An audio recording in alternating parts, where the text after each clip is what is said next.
حضرات صحابہ کرام رضوان اللہ تعالی علیہم اجمعین نے ایسی قربانیاں دی۔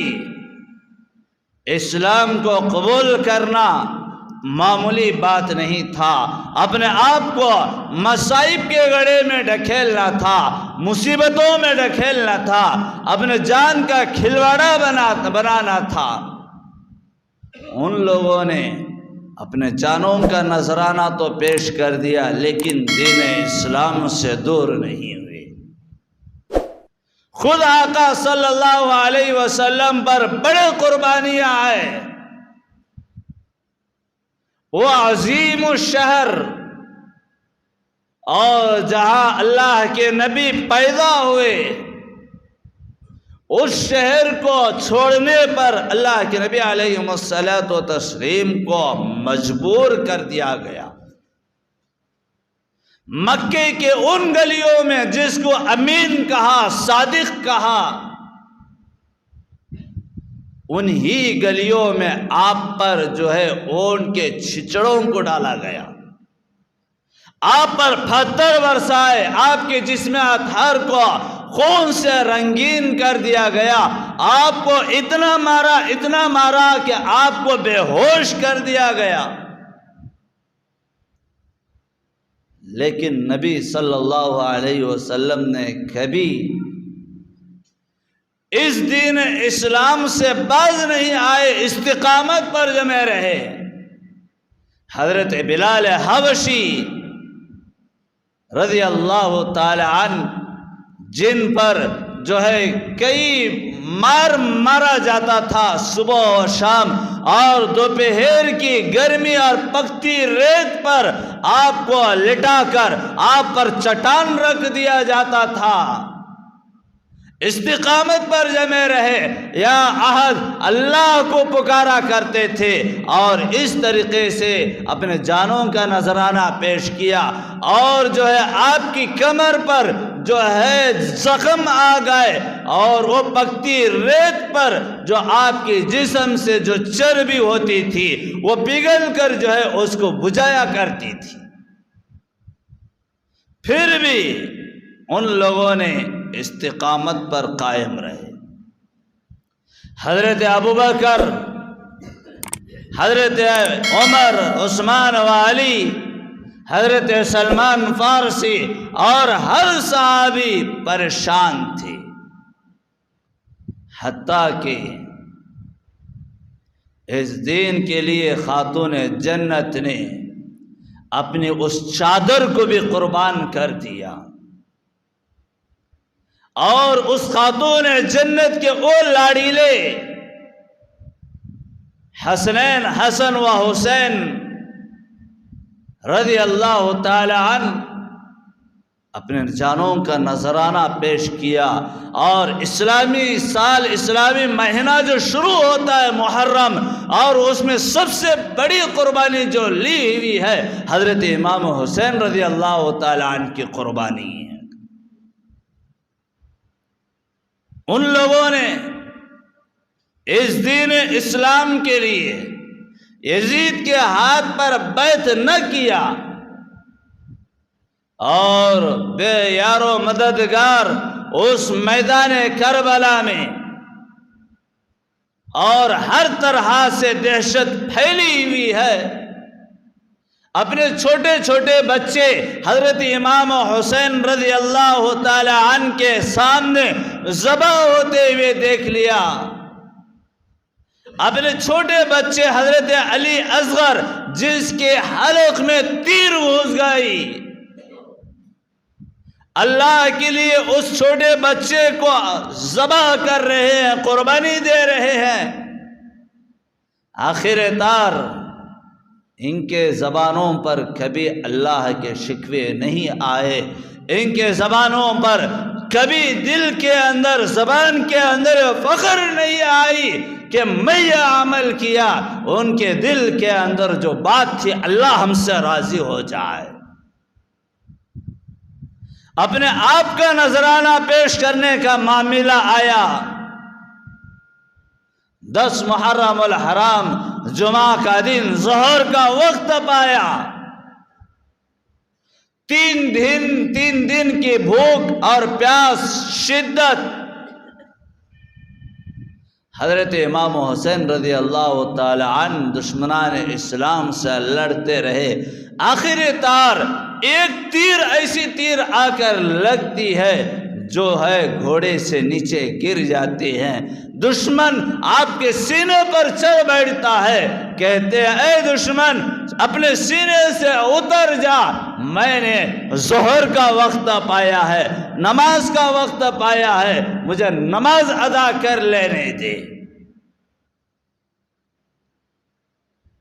شاعر نے بڑے اچھے انداز میں اس بات کو کہا ہے. نہ مسجد میں نہ کعبۃ اللہ کے دیواروں کے سائے میں, نہ مسجد میں نہ کعبۃ اللہ کے دیواروں کے سائے میں, نماز عشق ادا ہوتی ہے تلواروں کے سائے میں. حضرت امام حسین رضی اللہ تعالی عنہ عین سجدے کے حالت میں ہے. آپ کے سر کو اپنے جسم سے جو ہے اپنے بدن سے الگ کر دیا جاتا ہے اور قتل کر دیا جاتا ہے. اس طریقے سے حضرات صحابہ نے اپنے جانوں کا نذرانہ پیش کیا. یہ دین معمولی طور پر ہمارے یہاں تک کہ نہیں آیا ہے. بڑے بڑے مصائب کو, بڑے بڑے پریشانیوں کو اٹھانا پڑا ہے.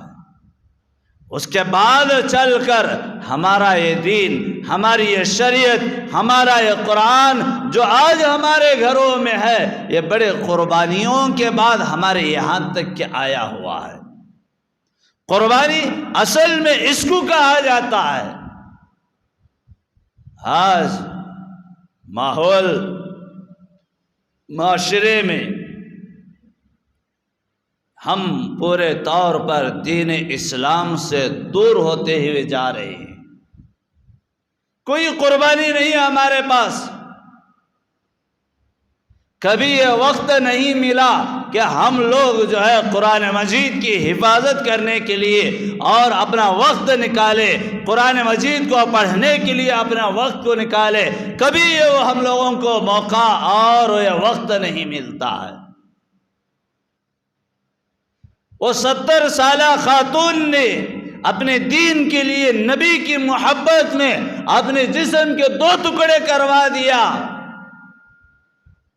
کبھی ہمارے دل کے اندر یہ بات نہیں آئی کہ ہم سنت رسول اللہ پر عمل کرنے کے لیے ایک قدم آگے نکلے, نبی کی سنت پر عمل کر لیا جائے.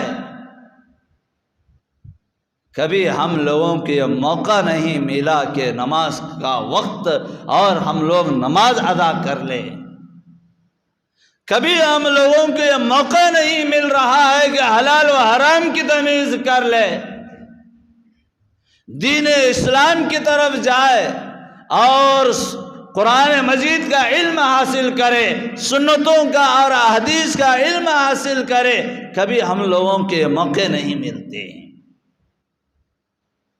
اس کے لیے وقت قربانی ہم نہیں دیتے.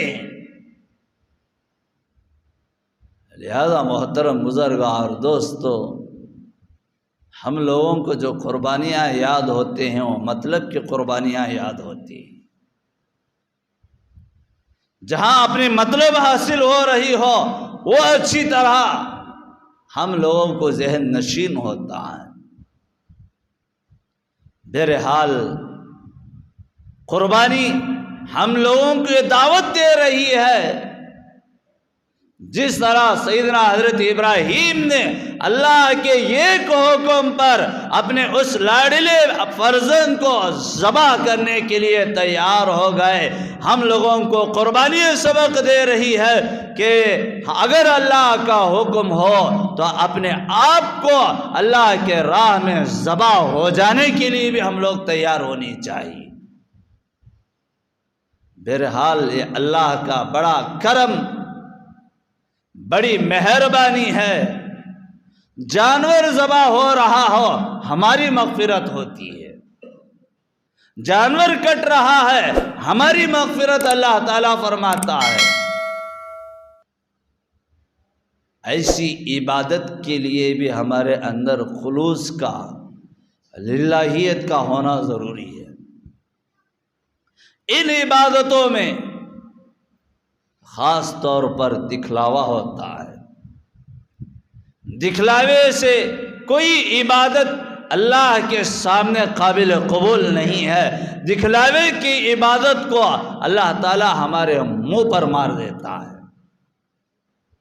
اب عظیم الشان قربانی، اللہ تعالیٰ کے چند عبادات بدنی ہوتے ہیں اور مالی ہے اور زبانی ہے، اور مالی عبادتوں میں سے ایک عبادت قربانی بھی ہے۔ قربانی کا اجر و ثواب بڑا اجر و ثواب ہے۔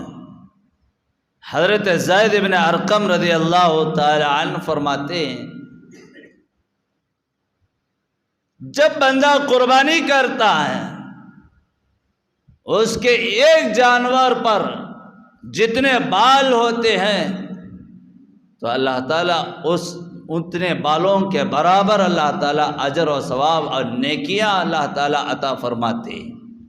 جو خلوص اور الہیت کے ساتھ جو عمل کیا جاتا ہے تو اللہ تعالیٰ 10 گنا بڑھا کر اللہ تعالیٰ اس کو اجر و ثواب عطا فرماتے ہیں۔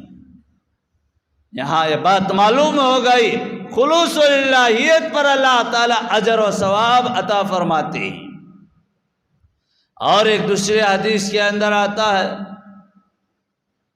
اللہ تعالیٰ حکم دے رہا ہے جو صاحب نصاب ہو، مالدار ہو، وہ قربانی کرے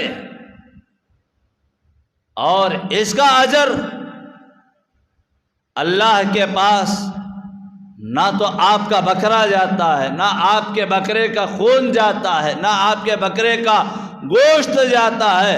اللہ کے پاس جو جاتا ہے ہمارا دل، ہمارا خلوص اور الہیت جاتی ہے۔ جب خلوص و الہیت کے ساتھ بندہ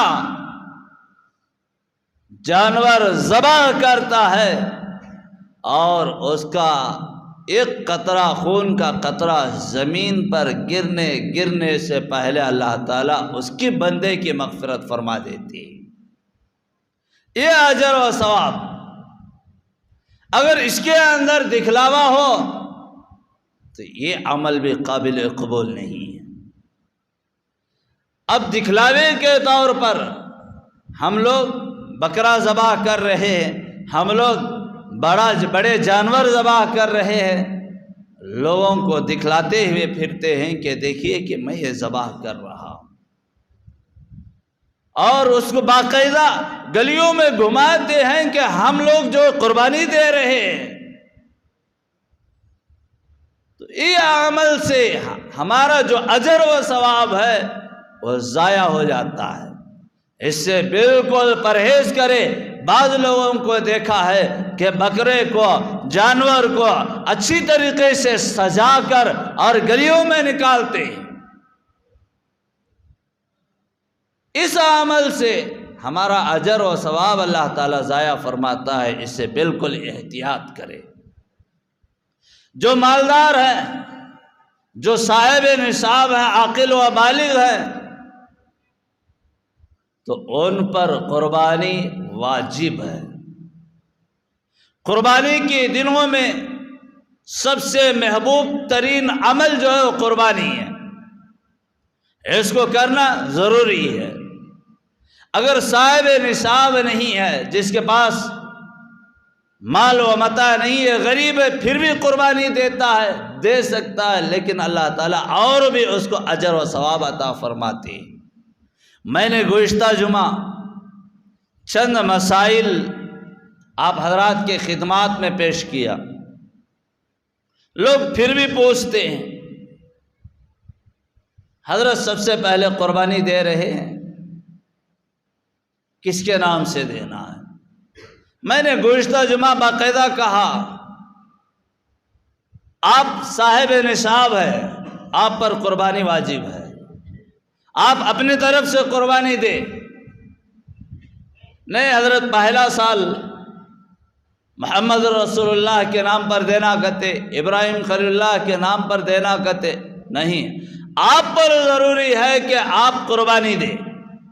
ہاں، نبی صلی اللہ علیہ وسلم اپنی طرف سے بھی قربانی دیتے تھے اور ساری امت کی طرف سے بھی ایک جانور ذبح کیا کرتے تھے۔ اس لیے ہم لوگوں کو چاہیے، ایک حق بنتا ہے کہ ہم اپنے طرف سے دیتے ہوئے ایک اور جانور نبی کے نام پر بھی دیں، کیونکہ نبی امت کے نام سے دیے ہیں تو ہمارا حق ہے کہ نبی کی محبت میں بھی ہم اور ایک جانور جو مالدار ہے وہ ایکسٹرا دینے کی کوشش کرے، بخیل نہ بنے۔ پھر اس کے بعد مرحومین جو انتقال ہو گئے ہیں ان کی طرف سے دے سکتے ہیں کہ ہاں الحمدللہ ان کے طرف سے بھی دے سکتے ہیں۔ پھر اس کے بعد قربانی کا جانور اچھے سے اچھا ہونی چاہیے، اپنے ہاتھوں سے پالنا، پرورش کرنا، کبھی کبھار اس کے سامنے بیٹھ کر غور و فکر بھی کرو، تو کتنا خوش نصیب ہے کہ تو اللہ کے راہ میں ذبح ہو رہا ہے۔ اچھا سا اچھا جانور، میں نے گزشتہ جمعہ یہ کہا، جب قربانی دے رہے ہو 1000 2000 5000 ایکسٹرا بھی ہو جائے، اچھا سا اچھا جانور خریدنا چاہیے، اس کے اندر بخیل نہ ہو۔ اللہ ہم سے اللہ کے نام اللہ کے لیے قربانی دے رہے ہیں تو اچھا سے اچھا ہونی چاہیے۔ ہم لوگ کم قیمت میں لنگڑے للے عیبدار فتوے اپنے طرف سے نکال کر اس کو جائز بنا لیتے ہیں۔ نہیں محترم بزرگار دوستو، اچھا سے اچھا دو۔ جب جانور خرید کر لائے گھر میں باندھ دو، اپنے پاس رکھو، اپنے ہاتھوں سے اس کو کھلاؤ چراؤ، اور جب عید کا دن ہوتا ہے، جانور ذبح کرنے کا معاملہ ہوتا ہے، اس کے اندر بہت سارے احتیاطی تدابیر کا اختیار کرنا آپ پر ضروری ہے۔ جانور آپ خود ذبح کرنی چاہیے۔ جانور کو ذبح کرنے کے لیے مؤذن کی، عالم کی، کسی اور کی ضرورت نہیں ہے۔ آپ قربانی دے رہے ہیں، سب سے بڑی فضیلت آپ اپنے ہاتھ سے ذبح کرنے پر بڑی فضیلت ہے، بڑا اجر و ثواب ہے۔ حضرت اتنے بڑے دعائیں سیکھنا کہتے نا، اتنے بڑے بڑے کونپے ڈباتے، اس کے اندر سیکھنے کی ضرورت نہیں، چھوٹے چھوٹے دعائیں سیکھنے ہم لوگوں کو پریشانی ہوتی ہے۔ جو مسنون دعا ہے سیکھیے۔ اب اس کے اندر حضرت عورت ذبح کر سکتی کیا؟ عورت تو ذبح کر سکتی ہے، عورت ذبح کرتی بکرے کو نہیں، ہم نہ ذبح کرتے سو، اگر کر بھی دے تو جائز ہے۔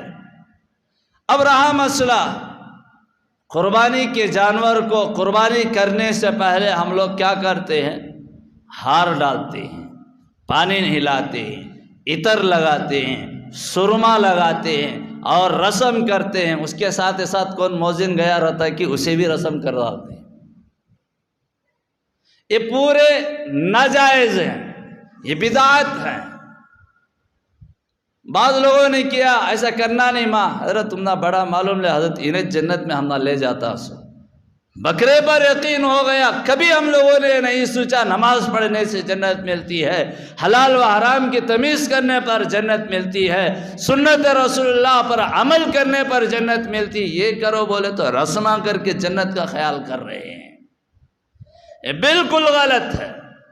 اس سے پورے طور پر احتیاط کرے، نوشہ نہیں انہیں، بکرا انہیں۔ اب رہا مسئلہ، اب ذبح کرنے کے لیے مؤذن کو بلا رہے ہیں، قصائی کو بلا رہے ہیں، اب وہاں پر ہاتھ لگانے کے بہانے عورتوں کو بلایا جاتا ہے۔ آما مؤذن صاحب آ گئے، قصائی آ گئے تو آ کر ہاتھ پکڑ، ہاتھ لگا، ناجائز ہے۔ قربانی کر کر بھی بیکار ہو جاتی ہے۔ آپ لوگ فتویٰ نکالتے ہیں، اللہ کے نبی فاطمہ کو بولے اے فاطمہ آ ہاتھ لگا. وہاں ایک بار دیکھیے ذبح کرنے والے رسول اللہ، پکڑنے والے حضرت علی، اور جو فاطمہ ہے حضرت علی کی بیوی، اور فاطمہ جو ہے رسول اللہ کی بیٹی ہیں. یہاں پردہ نہیں ہے.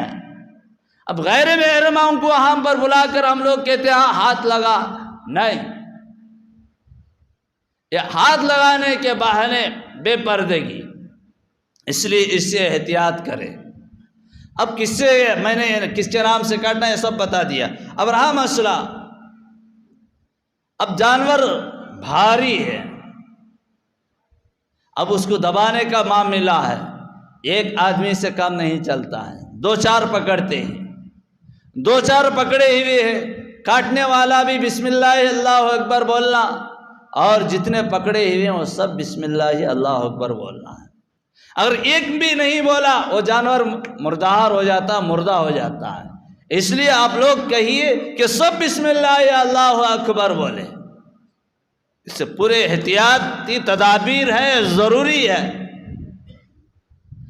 اب کاٹنے کے معاملے میں بہت سارے لوگ لے کر جاتے ہیں، مولوی صاحب آؤ کاٹو، مولوی صاحب آ کر کاٹو.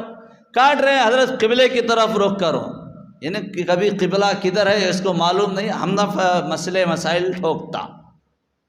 چہرہ قبلے کی طرف کرنا، اس کی گھر اس کی گلی اتنی باریک اس طرف کر نہیں سکتے ہیں، مجبور کرتے ہیں. ایسا نہیں، قبلے کی طرف کرنا مستحب ہے. اگر وہاں پر وہ ماحول نہیں ہے، وہ جگہ نہیں ہے، تو آپ جس طرح جہاں جو ہے آرامی سے ذبح کرنے کا معاملہ اس طرف چہرہ کر سکتے ہیں. اب ذبح کرنے کے لیے 3-4 لوگ پکڑے ہوئے ہیں، ذبح کر دیا، 4 رگ کٹنا ضروری ہے. اب سامنے قربانی کا جانور اچھا موٹا تازہ ہے، اور اس کا خون پکڑنے کے لیے ٹب لے کر اور ڈش لے کر سامنے کھڑے ہوئے ہوتے ہیں. کیا کیا کھائے تو بھی ہم لوگوں کو بساتا نہیں ہے. اب خون حضرت بیماری کو اچھا کہتے ہیں، حضرت لقوے کو پکڑ رہے ہیں، کھا رہے ہیں، حرام ہے، بالکل ناجائز ہے. اس سے پورے احتیاط کریں. اور رہا مسئلہ جب ذبح کر دیا گیا، ایسا ذبح کیے نہیں پیچھے سے کھال نکالنا شروع کر دیتے ہیں، یہ بھی بیکار ہے، یہ بھی جو ہے مردہ ہو جاتا ہے بکرا، یہ مکروہ ہے. اس سے پورے طور پر احتیاط کرے. قصائی کو کہے کہ 10 منٹ پورے طور پر دیری ہو جائے، بکرا جب تک ٹھنڈا نہیں ہوگا اس وقت تک کھال نہیں نکالنے دیجیے. حضرات علماء نے ایک نقطہ لکھا ہے، جب ذبح کر کے بکرا کا خون جو ہوتا ہے وہ پورا خون نکلے تک انتظار کرنی چاہیے. اس سے سب سے بڑا فائدہ یہ ہوتا ہے کہ جو بیماری جو ہوتی ہے وہ خون میں ہوتی ہے، بکرے کا خون پورا نکل جاتا ہے، گوشت کے اندر سے جو بیماری اگر رہے گی وہ پورا نکل جائے گا، گوشت ترتازہ ہو جائے گا. اس لیے اس کے بچا کر رکھیے، جلد اس کو جو ہے چمڑا نکالنے نہ دیجیے. پھر اس کے بعد چمڑا نکال دیے، اب وہاں چھیر ڈال لے کر گھکو گھورے نہ گھر لے کر رہتے ہیں، آئٹماں کوسے الگ کر لینا. اس سے پورے احتیاط کرے. بکرا پورا کٹنگ ہو گیا. اب اللہ کے پاس میں نے شروع میں کہا نہ تمہارا گوشت جاتا ہے نہ تمہارا خون جاتا ہے، اللہ کے پاس جو جاتا ہے ہماری نیت جاتی ہے، ہمارے خلوص اور الہیت جو ہے وہ اچھا ارادہ رکھنی چاہیے، وہ جاتا ہے. اب قربانی دے دیا، اسلام نے شریعت نے یہ بات کی اجازت ہے پورا گوشت میں کھا لو، کیا پرواہ نہیں، کسی کو بانٹنے کی ضرورت نہیں ہے.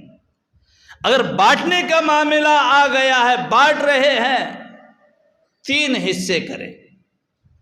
ایک حصہ اپنے لیے، دوسرا حصہ رشتہ داروں کے لیے، تیسرا حصہ غریبوں کے لیے. ہم لوگ کیا کرتے ہیں، ہمارے حصے میں نٹاں بولٹاں جو نرم آئٹم ہے سب آ گئے. اب رشتہ داروں کے حصے میں تھوڑا بہت اچھا، کئی کو تو گالیاں دیتے، کیا دے کر مرے کہ ایسا دیے ویسے دیے، اس میں تھوڑا بہت. اب غریبوں کے حصے میں چھچڑے ہڈا، یہ کرنے سے ہمارا عمل بیکار ہے. اس لیے بڑا کھانا ہے پورا کھا لو، رکھ لیتے ہیں کہ فریج میں 3 مہینے رکھتے ہیں کہ 6 مہینے رکھتے ہیں کہ قواما ڈال لیتے ہیں، کیا ڈال لیتے ہیں ڈال لو، لیکن انصاف کا معاملہ بانٹنے کا ہو، برابر ہو، کسی کے اندر کمی نہ ہو۔ جب بانٹ رہے ہیں ہم لوگ کیا کرتے ہیں، ایک ایک ٹکڑا، 2 ٹکڑے، ایک گھر کو 2 ٹکڑے دیا، اب وہ 2 ٹکڑے لے کر انہیں کیا کرنا، سکھا کر سٹنا، نہیں تو ویسے رکھنا۔ ایسا نہیں، 100 گھروں کو دیتے 10 گھروں کو دو، کم از کم پاؤ کلو آدھا کلو گوشت، اس کا ایک گھر کا ایک وقت کا سالن پورا ہو جائے۔ حضرت ہمیں ایک جنے دیتی کیا پورے جنے دیتی، کیا معلوم آپ ایک ہی کا گوشت وہاں پہنچا ہو، اس لیے جب دے رہے زیادہ سے زیادہ دینے کی کوشش کرے۔ یہ مسئلے مسائل۔ اب رہا گائے کے معاملے میں، اس کے اندر 7 آدمی مل کر حصے لے سکتے ہیں۔ اب جو حضرات لینا چاہتے ہیں ہر سال کی طرح میں بھی حصے کر رہا ہوں، اس سال 4300 روپے طے پایا، اس کے اندر بڑھ چڑھ کر حصہ لے۔ اور میں نے ایک بات آپ حضرات کے سامنے رکھا کہ نبی صلی اللہ علیہ وسلم جو ہے امت کی طرف سے بھی ایک جانور ذبح کرتے تھے، ہم ایک جانور لائے ہوئے ہیں، اب ہمارا حق ہے کہ نبی کے نام پر بھی ایک ہو، تو اگر کوئی جانور خرید لیا ہے یا اور ایک جانور خرید سکتے ہیں، استطاعت ہو خریدے، ورنہ استطاعت نہ ہو تو جو ہے نبی کے نام پر گائے کے اندر جو ہے یہ گائے کے حصے میں حصہ لکھا ہے، بڑی مہربانی ہوگی۔ اور آخری بات یہ ہے کہ عام حضرات پوچھتے ہیں کہ غیر مسلم کو گوشت دے سکتے ہیں کیا؟ ہاں، غیر مسلم کو خوشی بخوشی گوشت دے سکتے ہیں۔ ہاں، یہ بات کا احتیاط رکھے، غیر مسلم گائے کا گوشت نہیں کھاتا، اس کو جلانے کے لیے لے جا کر دینا یہ اچھی بات نہیں ہے۔ پھر دوسرا مسئلہ، آخری بات ہے، آپ قربانی دے رہے ہیں تو پاکی کا پورے طور پر خیال رکھے۔ اب غیر اشیاء جو ہیں اس کو بازو پڑوس میں غیر مسلم ہے، خون اس کے گھر کے سامنے ڈال رہے ہیں، گوبر اس کے گھر کے سامنے ڈال رہے ہیں، اور جو ہے گندگی جو ہے اس کے گھر کے سامنے ڈال رہے ہیں، پورے احتیاط کرنا ضروری ہے۔ پاکی اور صفائی آدھا ایمان ہے، ہمارا ایمان ہی پاک ہے تو ہم لوگوں کو بھی پاک اور صاف رکھنی چاہیے۔ اب قربانی دے کر کسی غیروں کو تکلیف دینا یہ اچھی بات نہیں ہے۔ جو غیر ضروری اشیاء جو ہیں اس کو کہیں پر دفن کر دو، یا میونسپلٹی کی گاڑیاں جو آتے ہیں اس میں ڈال دو، اور جو ہے گلی میں وہاں سڑا کر بدبو اڑانا یہ اچھی بات نہیں ہے۔ پورے باتوں کا احتیاط کرے۔ انشاءاللہ جمعرات کو عید الاضحیٰ ہے، ہماری اس مسجد میں عید الاضحیٰ کی عید کی نماز جو ہے 6:20 پر ادا کی جائے گی، 6:20 پر ادا کی جائے گی، جلدی نماز ہو جائے گی، کیونکہ قربانی کرنے والوں کو بڑی جلدی ہوتی ہے، اس لیے جو ہے 6:20 پر جو ہے جماعت رکھی گئی ہے۔ آپ حضرات سے عاجزانہ اور مؤدبانہ درخواست ہے وقت مقررہ پر حاضر ہو جائے، آئندہ نوازش ہوگی۔ دعا فرمائے اللہ تعالیٰ کہنے اور سننے سے زیادہ عمل کرنے کی توفیق عطا فرمائے۔ حسب معمول ہر جمعہ